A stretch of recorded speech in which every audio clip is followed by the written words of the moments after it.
இடுப்பு வலியை சட்டுன்னு முழுவதுமா சரி செய்யக்கூடிய ஒரு அருமையான இயற்கையான டிப்ஸ் தான் இன்னைக்கு இந்த வீடியோவில் பார்க்க போகிறோம். இந்த டிப்ஸ் முக்கியமாக பெண்களுக்கு பயனுள்ளதாக இருக்கும்.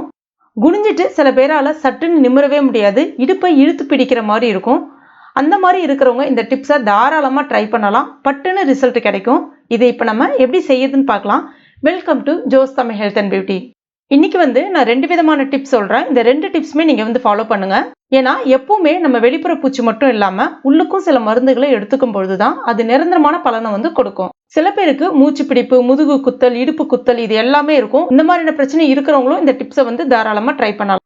முதல்ல நம்ம உள்ளுக்கு எடுத்துக்கக்கூடிய மருந்து பார்க்கலாம். அதுக்கு முதல்ல ஒரு 6-7 பல்லு அளவுக்கு பூண்டை தோல் உரிச்சிட்டு எடுத்துக்கங்க. இப்போ இதை உரலில் தட்டினாலும் ஆச்சு, இல்லைன்னா மிக்சியில் சேர்த்துட்டு தண்ணிலாம் எதுவும் சேர்க்காம நல்லா நைஸாக அரைச்சி எடுத்துங்க. இப்போ பாருங்கள், இந்த மாதிரி இப்போ அரைச்சி எடுத்தா அந்த பூண்டு விழுது பார்த்தீங்கன்னா கரெக்டாக 1 ஸ்பூன் அளவுக்கு கிடைச்சிருக்கு. அதே அளவுக்கு 1 ஸ்பூன் அளவுக்கு வெல்லம் சேர்த்துக்குங்க. வெள்ளை சக்கரை சேர்க்கக்கூடாது, வெல்லம் தான் பயன்படுத்தணும். இதுக்கு சேர்த்துட்டு எல்லாத்தையும் ஒன்றோட ஒன்று நல்லா கலந்து விட்டுக்குங்க. இப்போ எடுத்தீங்கன்னா உங்களுக்கு ரெண்டுமே கலந்து 1 ஸ்பூன் திட்டம் தான் உங்களுக்கு கிடைக்கும். இதை அப்படியே சாப்பிட வேண்டியதான். அப்படியே சாப்பிட்டுட்டு கொஞ்சம் வெதுவெதுப்பாக இருக்கக்கூடிய தண்ணீர் குடிக்கலாம். இதை ஒரு நாளைக்கு 3 வேளை, அதாவது காலையில் நீங்கள் சாப்பிட்டதுக்கப்புறமா சாப்பிட்ணும், அதேமாதிரி மதியம் சாப்பிட்டதுக்கப்புறம், நைட்டில் படுக்க போகிறதுக்கு முன்னாடி சாப்பிட்டதுக்கப்புறம் சாப்பிட்லாம் தாராளமாக. இந்த மாதிரி ஒரு நாளைக்கு 3 வேளை நீங்கள் சாப்பிடும்போது உங்களுக்கு அந்த இடுப்பு வலி எதுவுமே இருக்கவே இருக்காது.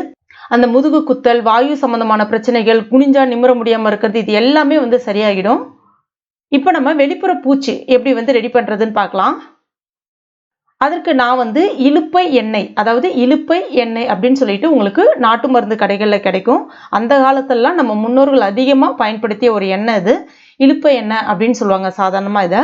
இந்த இலுப்பை எண்ணெயை கொஞ்சமாக எடுத்துக்கங்க. ஒரு ஸ்பூன் 1.5 ஸ்பூன் அளவுக்கு எடுத்துக்கங்க. இதை மிதமான தீயில வச்சுட்டு சூடேற்றணும். ரொம்ப சூடேறிடக்கூடாது. மிதமான தீயில வச்சுட்டு ஒரு லைட்டாக அது எண்ணெய் சூடானா போதும். இப்போ பாருங்கள், இந்த மாதிரி. இப்போ இந்த எண்ணெயை நல்லா சூடாக இருக்கும்போது வச்சிடக்கூடாது. அது கொஞ்சம் மிதமான சூட்டுக்கு வர்ற வரைக்கும் நம்ம வெயிட் பண்ணணும். இப்போ மிதமான சூட்டுக்கு வந்த பிறகு இதை கொஞ்சம் கொஞ்சமாக எடுத்து எங்கே உங்களுக்கு வலி அதிகமாக இருக்கோ அந்த பகுதியில் நல்லா தடவி விடலாம்.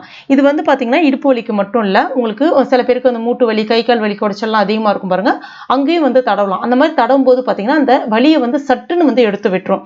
இது ஒரு வெளிப்புற பூச்சி மருந்து தான். ஆனால் இதை நீங்கள் ரெகுலராக தாராளமாக பயன்படுத்தலாம். அது மாதிரி பயன்படுத்தும் போது நல்ல உங்களுக்கு ஒரு நிரந்தரமான பலனை கொடுக்கும். இது ரொம்ப அருமையான எண்ணெய். இது நிறைய பேர் மறந்துவிட்ட நம்மளுடைய பாரம்பரியமான எண்ணெய் அப்படின்னு சொல்லலாம். இது அவ்வளோ ஒரு அற்புதமான எண்ணெய். இது அந்த வலியை நீக்கக்கூடியது. முக்கியமாக அந்த இடத்துல பார்த்தீங்கன்னா சில பேருக்கு வாயு தொந்தரவால் அந்த மூச்சு பிடிப்பு, அந்த முதுகு குத்தல் இந்த மாதிரியெல்லாம் இருக்கும். அது எல்லாத்தையுமே நீக்கக்கூடிய தன்மை இந்த இலுப்பை எண்ணெய்க்கு உண்டு. கண்டிப்பாக நீங்கள் ட்ரை பண்ணி பாருங்கள். இந்த 2 டிப்ஸுமே தாராளமாக நீங்கள் ட்ரை பண்ணலாம். எந்த விதமான பக்க விளைவுமே ஏற்படுத்தாது. கண்டிப்பாக ட்ரை பண்ணிவிட்டு மறக்காமல் எனக்கு கமெண்ட் பண்ணுங்கள். இந்த வீடியோ உங்களுக்கு பிடிச்சிருக்கும், பயனுள்ளதாக இருந்திருக்கும் நம்புகிறேன். பயனுள்ளதாக இருந்துச்சுன்னா மறக்காமல் லைக் பண்ணுங்கள். உங்கள் நண்பர்கள் மற்றும் ஃபேமிலி மெம்பர்ஸ் கூட மறக்காமல் ஷேர் பண்ணுங்க. மேலும் இது போன்ற பயனுள்ள குறிப்புகளுக்கு நம்ம சேனலை இது வரைக்கும் நீங்கள் சப்ஸ்கிரைப் பண்ணாத நண்பர்கள் இருந்தீங்கன்னா உடனே சப்ஸ்கிரைப் பண்ணீங்க. கூடவே மறக்காமல் அந்த பெல் நோட்டிஃபிகேஷன் சிம்லையும் ப்ரெஸ் பண்ணுங்க. தேங்க்யூ.